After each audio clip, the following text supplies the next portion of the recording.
Olá! Um projeto de pesquisa do Programa de Pós-Graduação em Engenharia Civil e Ambiental é o tema do nosso programa de hoje. O projeto desenvolve estudos em áreas de infraestrutura. Problemas comuns de cidade de médio e grande porte, como trânsito e poluição, são alguns dos temas estudados. A pesquisa, inclusive, desenvolveu um software para o mapeamento dos acidentes de trânsito aqui em Passo Fundo. E para falar sobre o assunto, nós recebemos no estúdio o coordenador do projeto, o professor Francisco Dalla Rosa, acompanhado do mestrando em Engenharia Civil e Ambiental, Jorge Braiado. Mas antes de iniciarmos a nossa conversa, vamos assistir a reportagem produzida pelo Núcleo Experimental de Jornalismo em parceria com a PFTV. Passo Fundo é a maior cidade do norte do estado. Polo universitário, comercial e industrial, a capital do Planalto Médio e da literatura tem uma população estimada em 180 mil habitantes. Mas, proporcional ao crescimento físico e populacional registrado nas últimas décadas, aumentaram também os problemas. Um dos principais problemas é o trânsito. Dados do IBGE de 2010 apontam que apenas 1/3 da população de Passo Fundo anda de transporte coletivo. Já o número de veículos entre os anos de 2006 e 2009 dobrou em relação ao número de habitantes. Estima-se que hoje circulem cerca de 100 mil veículos em Passo Fundo. Bem, são diversas as alternativas que nós podemos adotar. A gente vem trabalhando, buscando agilizar mais esse processo. Passo Fundo, em 2012, tinha 101 mil veículos registrados aqui na nossa cidade. 2012. Em 2014, nós temos registrado 114 mil veículos, ou seja, houve um aumento de 12% desse período aí. Então, é um aumento bastante considerável. E as nossas ruas, nossas avenidas, elas são as mesmas, né? Então, a gente vem buscando deixar o trânsito em aquelas avenidas e ruas principais da cidade em mão única, para facilitar o deslocamento dos veículos, sempre dando uma contrapartida, fazendo binário, né? Nós estamos também implementando alguns semáforos, já implementamos, essa administração recebeu o município no início de 2013, com 6 cruzamentos, se não me falha a memória, com semáforos. Hoje nós temos implementados ao todo 16 cruzamentos, naqueles cruzamentos mais importantes.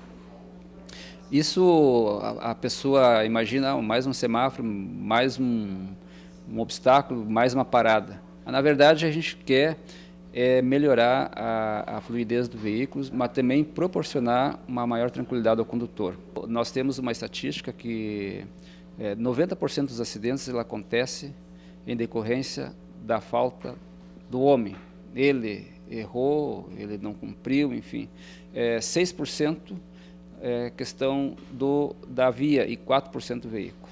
Além de dificultar a mobilidade urbana, ou seja, a locomoção das pessoas dentro da cidade, os problemas no trânsito são responsáveis por outras estatísticas preocupantes. Só nos primeiros 6 meses deste ano, Passo Fundo registrou 21 mortes em acidentes de trânsito. Será que esses problemas têm solução? Com a palavra, os motoristas. Para o senhor, o que falta no trânsito de Passo Fundo? Falta mais conscientização dos motoristas e dos pedestres para que o trânsito flua mais, né, no dia de hoje. Pegamos um trânsito horrível, as ruas da cidade muito emburacadas, né? Eu acho que está faltando um pouquinho mais do Poder Legislativo olhar para esse lado aí do trânsito do motorista. Falta um pouco de respeito para tanto motoristas e pedestres e também uma mobilidade maior no fluxo de veículos, as vias muito apertadas, né, para o fluxo que tem hoje na cidade. Educação dos motoristas, interesse dos encarregados da prefeitura, do trânsito, pois esse trânsito ele é muito mal sinalizado. Olha, eu acho que o trânsito passando do jeito que está não tem solução. É muito carro por um sistema viário que já está ultrapassado. Gentileza, educação. Eu acho que a infraestrutura está bem prejudicada, relacionada a todas as sinaleiras da avenida. Até eles tiraram agora o temporizador para ver se adianta alguma coisa, porque em função das multas, que está uma parcela extremamente elevada. E agora vamos ver se dá uma adiantada, eles estão mudando o sentido de algumas ruas e tal. Algumas para pior, na minha opinião, e algumas para melhor, mas acho que como cada vez mais está crescendo, tem que dar mais ênfase nessa questão da infraestrutura do trânsito de Passo Fundo. Tá faltando aquelas sinaleiras, né, que tinha o temporizador, foi tirado o temporizador para agilizar o trânsito no centro, mas acontece que o pessoal acaba ultrapassando no sinal vermelho. Acho que é interessante o temporizador nas sinaleiras. Confira no estúdio os resultados das atividades desenvolvidas pelo projeto de pesquisa que trabalha com esses e outros temas, chamado Infraestrutura e Monitoramento de Obras, do Programa de Pós-Graduação em Engenharia Civil e Ambiental da UPF. Professor Francisco, então centramos a nossa reportagem de hoje sobre o tema trânsito, e falar de trânsito em Passo Fundo chega a dar um frio na barriga, tenho medo que o nosso programa de hoje não seja suficiente. Mas o projeto não trata só da questão do trânsito, né? Que outros aspectos o projeto também contempla? Na verdade, o cerne principal do projeto em si é a parte de monitoramento de obras de infraestruturas, no caso, infraestrutura viária, né? É o que a gente tem trabalhado. Só que a parte de infraestrutura viária ela não é constituída somente da parte de mobilidade urbana, né? Até como foi comentado na reportagem, a gente tem a parte de qualidade de pavimentação, a gente tem a parte de acidentes de trânsito, a gente tem a parte de poluição, emissão de gases, ruídos, vibrações, tem a parte também de qualidade de obras de arte, a gente sabe que tem dentro da cidade pontes e viadutos, isso tudo faz parte do projeto guarda-chuva esse que a gente tem trabalhando. Bom, acho que a minha listinha de perguntas só aumenta com esse panorama todo do projeto, mas acho que eu queria começar com o Jorge, que está aqui conosco, que é mestrando, né? E que trabalha com um aspecto da cidade sobre o qual a gente não pensa muito. Aliás, a cidade a gente não pensa, a gente usa, né? Jorge, como é olhar para as nossas pontes? O que é que você olha quando você encontra pontes em Passo Fundo? Olha, a respeito de pontes, eu acho que a gente acaba tendo um papel do que elas representam dentro do cotidiano das pessoas, justamente se a gente extrair elas do local onde elas estão instaladas. E o que a gente, por exemplo, uma situação que às vezes me ocorre é se a ponte próxima ao Bourbon, que passa sobre o rio Passo Fundo, fosse extraída, como a gente ia se mobilizar, por exemplo, para vir até a UPF, ou até mesmo para passar só pelo local. Viadutos também fazem parte da tua abordagem, Jorge? Sim, também fazem. Tanto pontes quanto viadutos fazem parte das obras de arte especiais, que dizem respeito a esse tipo de estrutura. Nós temos um problema de viadutos em Passo Fundo, porque às vezes fico pensando nessa vinda do centro para o campus, por exemplo. Nós temos uma única via de passagem, sentido centro-bairro, né? Que é aquele viaduto por onde passa o trem. Isso é um problema? Tem solução, Francisco? Na verdade, a instalação daquele viaduto ali já é bastante antiga, né? A preocupação que a gente tem dentro dos projetos de monitoramento de obras de artes especiais, por exemplo, pontes e viadutos, é com relação aos aspectos de conservação dessas obras de infraestrutura e como elas são procedidas, né? Para nossa felicidade, o viaduto nesse que a gente comenta, né, por exemplo, que tu comentaste, não é uma obra de infraestrutura que nos preocupa muito ainda, porque ela recebe periodicamente as manutenções preventivas, ou seja, ela é pintada, ela é feito algum reparo quando a armadura está exposta, né, a armadura, a parte de ferro do concreto, né, e também ela é feita uma inspeção e um controle mais rigoroso. Porém, a gente tem outras obras de artes especiais na nossa redondeza aqui, próxima à cidade, em que a gente não tem muito conhecimento de como é que se encontram essas obras hoje. São obras antigas, são pontes ou viadutos, enfim, que já tem um certo período de vida e a gente não tem a real noção de como é que está o comportamento estrutural, como é que está a vida, o andamento da vida dessa obra de infraestrutura. Você sabe nos dizer quantas pontes existem em Passo Fundo hoje? Aproximadamente, Jorge? Tu tens esse dado? A gente teve acesso a um documento que o professor Zacarias passou para a gente. Se eu não me engano, são 12, mas eu não tenho certeza. Gira em torno desse número. É um número bom, é um número pequeno, talvez a gente tivesse que ter outros espaços de acesso, de fluxo? Não, a nível de cidade a gente sempre utiliza, como o Jorge comentou, né, a parte de pontes para fazer o translado entre um ponto e o outro, né, fazer a ligação. a cidade já tem o número necessário em função da sua malha urbana e da sua malha ferroviária, visto que também é um polo de distribuição de carga via modal ferroviário. Mas o importante que a gente deve ressaltar aqui é que esse trabalho ele está levando como piloto Passo Fundo, né? A gente tem 12 obras de artes especiais, né? Esse é um trabalho que vem também sendo abordado, no caso pelo meu colega, o professor Zacarias, né, que é o orientador do Jorge, né, e a gente trabalha em parceria. Mas se a gente analisar no contexto Brasil, por exemplo, a gente não tem o conhecimento real de quantas pontes tem. E se a gente analisar Passo Fundo, por exemplo, muitas dessas pontes que existem, a gente não tem em certo a data de quando foram construídas. Em alguns casos a gente não sabe. Ou não sabe quais foram os planos de manutenção preventiva que foram executados ao longo, posterior à execução dessas obras. Então isso torna, de certa forma, a gente chama bastante atenção, e isso é um ponto a ser abordado e um ponto a ser investigado, né? Hoje a gente tem recursos especiais, recursos fantásticos, que nos facilitam a parte de gerenciamento, né, dessas obras, né, de infraestrutura. Então não justifica não fazer um banco de dados e não ter essas informações gravadas. Ok, nós vamos fazer um rápido intervalo e voltamos falando um pouquinho mais sobre agora, então, o fluxo do trânsito em Passo Fundo, que eu garanto que você em casa, como eu, está curioso para saber mais informações. Até já!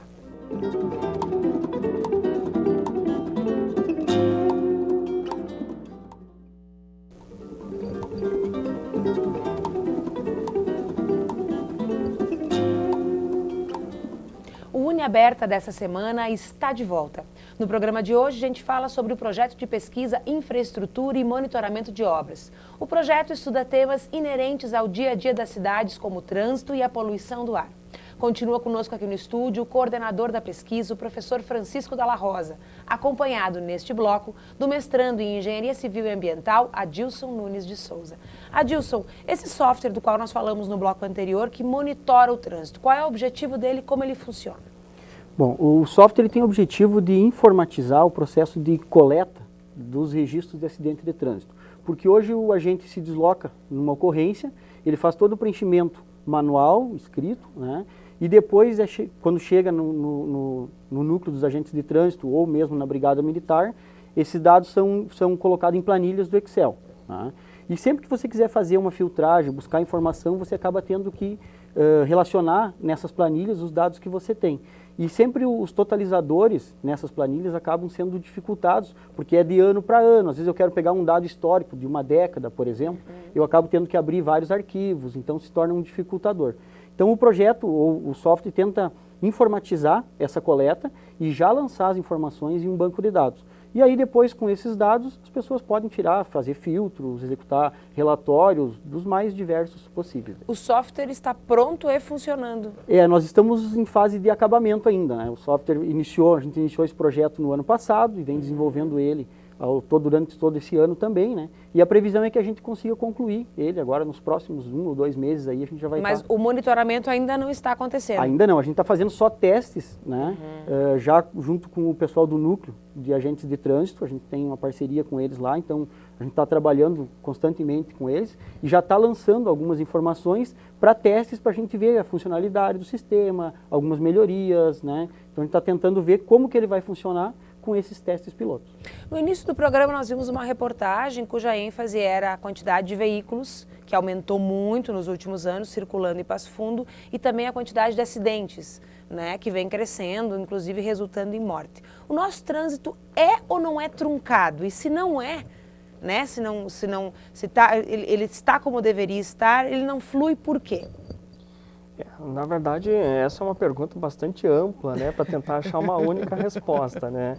Mas dentro do consenso que a gente vê nas discussões, pelo menos em grupos de pesquisa e parcerias com outras instituições, que os problemas de mobilidade urbana são realmente vinculados com o excesso de veículos. A gente sabe disso, se tem uma via que está esgotada, a capacidade de fluxo dela, por exemplo, isso já é um problema que resulta em outras consequências, né?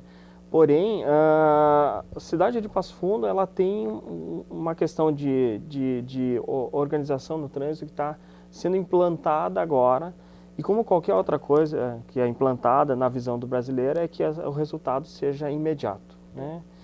E muitas dessas ações, elas demandam de tempo, né? Só para ter um exemplo, assim, uma ação que foi, por exemplo, Bogotá, que foi implementado o sistema de BRT, levou alguns anos para que o sistema, para funcionar como funciona hoje, né? E da mesma forma como corredores de ônibus e outros locais que foram implementados, que também o pessoal em São Paulo esperava que fosse ocorrer as mudanças imediatamente, não ocorreram. Mas Passo Fundo, ele tem uma característica que é a questão, que pelo menos como visão própria, que é a questão de educação no trânsito, né?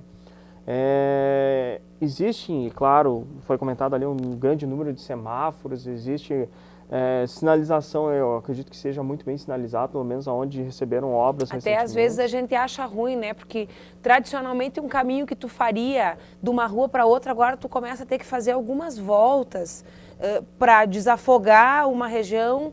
Então isso também denota o quanto a cidade está se descentralizando. Um dos principais aspectos que a gente dá para ver é esse ponto de vista mesmo. Na verdade, o Passo Fundo, que eu vejo assim, antigo, era tudo centralizado, tudo no centro de Passo Fundo era o que você encontrava.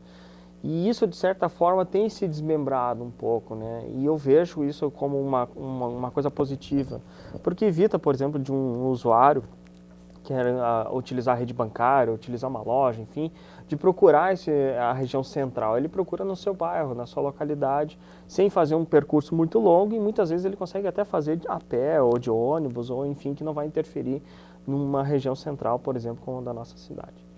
Adilson, para fazer o software, vocês tiveram que mapear, por exemplo, todas as sinaleiras, todos os cruzamentos, esse mapeamento geral do trânsito foi feito de toda Passo Fundo ou foi feito de algumas regiões? Na verdade, o software ele busca georreferenciar todos os acidentes, né? Então a gente vai interligar todos os dados com uma API do Google Maps, né?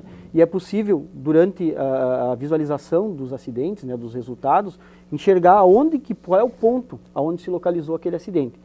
Então a gente vai conseguir mapear todos os acidentes de Passo Fundo, que hoje giram mais de 10 a 15 por dia, né? Então passa longe de 300 acidentes no mês.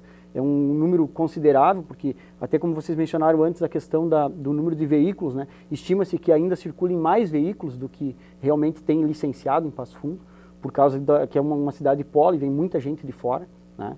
Então isso aí a gente está tentando monitorar, né, para que os acidentes eles possam ser localizados. E aí a gente vai conseguir identificar os cruzamentos onde concentra o maior número de acidentes, né, as causas desses acidentes. A gente já sabe, por exemplo, que a maioria dos acidentes hoje são colisões traseiras, né, então aí demanda também o erro humano, a falta de atenção, o descuido, né, então todos esses fatores a gente começa a levantar. E em todo o âmbito urbano da cidade, a gente vai conseguir mapear e vai conseguir identificar em qual ponto do mapa o acidente se concentrou. E como sugestões de solução. Aí, exatamente, talvez. Aí a gente pode ir mapeando, conhecendo a realidade, a gente pode propor, inclusive sentar com os engenheiros responsáveis, né, para a gente poder ver, olha, aqui se concentrou, num dia de chuva, por exemplo, nesse cruzamento se concentra um grande número de acidentes. O que se pode fazer? Que tipo de abordagem se pode dar para esse tipo de problema? Agora, Francisco, duas perguntas de questões que nós conversamos no intervalo, eu gostaria de compartilhar com os telespectadores. Uma, a gente está falando aqui muito de veículo, mas e o pedestre? Ele facilita o fluxo do trânsito ou, ao desrespeitar determinadas regras, ele prejudica esse fluxo? Na verdade, a educação no trânsito parte de todos, né? Obviamente, o pedestre sempre vai ter preferência, né? No meu ponto de vista e de qualquer outra pessoa sensata vai ter... Da legislação também, o pedestre vai ter a preferência. Obviamente que a gente cria canais de fluxo, por exemplo, as faixas de segurança, justamente para tentar direcionar o pedestre para essas regiões.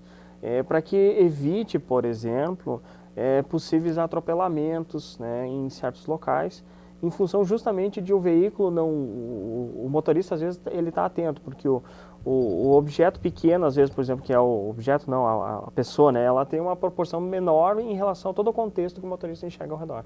Então, às vezes, o motorista não consegue perceber a pessoa e acaba cometendo algum tipo de acidente, né? Então, o pedestre faz parte também, assim como todo motorista, assim como o motorista, o pedestre, qualquer um que estiver ali, o órgão público que gerencia, todos fazem parte da boa organização do trânsito. E do ponto de vista do motorista, uma questão bem pertinente que tu comentou, que nós temos que adotar sempre a direção defensiva. Esse é um ponto de vista fundamental que eu comento, assim, já vi em muitos casos, assim, que a gente tem que observar o que está acontecendo ao redor e saber tomar as decisões previamente, né? E em muitos casos, assim, eu não vejo muito isso em Passo Fundo, mas vejo em outras cidades maiores, que é a questão da organização do trânsito. O próprio usuário se sente como um membro da organização. Ou seja, ele consegue ceder a passagem, às vezes, a algum veículo, ele consegue ceder a sua vez, em vistas a fazer o fluxo de veículos ocorrer com mais fluidez possível. Tem outros dois aspectos que também conversamos e que eu acho interessante a gente trazer para o telespectador. A primeira, a gente tem a impressão, quem dirige em Passo Fundo e que dirige há muito tempo na cidade, de que existem muitas sinaleiras. Essas sinaleiras, elas precisam estar ali mesmo, no que elas ajudam? Bom, eu imagino que todos os semáforos que hoje estão instalados em Passo Fundo, todos eles receberam um estudo técnico prévio para o seu funcionamento. Eu enxergo muitas vezes o semáforo como uma forma democrática de todo mundo poder acessar o cruzamento. Só para ter um exemplo, se eu tenho uma via de grande fluxo e eu não tenho semáforo nela, essa via tem preferência. Obviamente que quem estiver na transversal a essa via ou querendo acessar essa via vai receber dificuldades. Como a função da distribuição do trânsito dentro da cidade, em função dessa distribuição, a gente acaba tendo que ter, de certa forma, um número maior de semáforos. Até também por uma questão de controle de fluxo de veículos e a parte também de dosar, digamos assim, a taxa de veículos que circulam em certos locais. Bom, e para encerrar o programa, o famoso corredor de ônibus que tanta gente em Passo Fundo pede, mas a gente é leigo, a gente não sabe se a gente está pedindo a coisa certa, a gente imagina que poderia ajudar o fluxo. Pode, com certeza vai ajudar. Eu não vejo isso como algum aspecto negativo. Só o único ponto que eu gostaria de enfatizar é a questão da expectativa do resultado que vem na sequência. Supondo um cenário hipotético, né, em que Passo Fundo receba o corredor de ônibus, né, a gente não pode ter essa expectativa de que as mudanças vão ocorrer, ou o resultado vai ocorrer em questão de 1 ou 2, 3 anos. Isso leva algum tempo, porque leva o tempo necessário, do meu ponto de vista, o tempo necessário para que cada um aprenda a utilizar o transporte público rápido. Então, se a gente tem o transporte público que seja rápido, que seja eficiente e que seja econômico, digamos, confortável e dê privacidade ao usuário, eu acho que é o suficiente para garantir o bom resultado de uma obra de infraestrutura como essa. Bom, eu quero agradecer o Adilson, quero agradecer o professor Francisco, também o Jorge, que esteve conosco no bloco anterior. O Uniaberta de hoje fica por aqui, com todas essas questões pairando no ar e a nossa boa disposição de sermos bons motoristas, bons pedestres e também não esperarmos uma resposta, um resultado imediato para as mudanças que começam a acontecer agora em nossa cidade. Você é cidadão, faça a sua parte e você pode cobrar de quem não faz a dele. Bom, ficamos por aqui. Semana que vem voltamos com mais uma pesquisa realizada aqui na UPF. Até lá!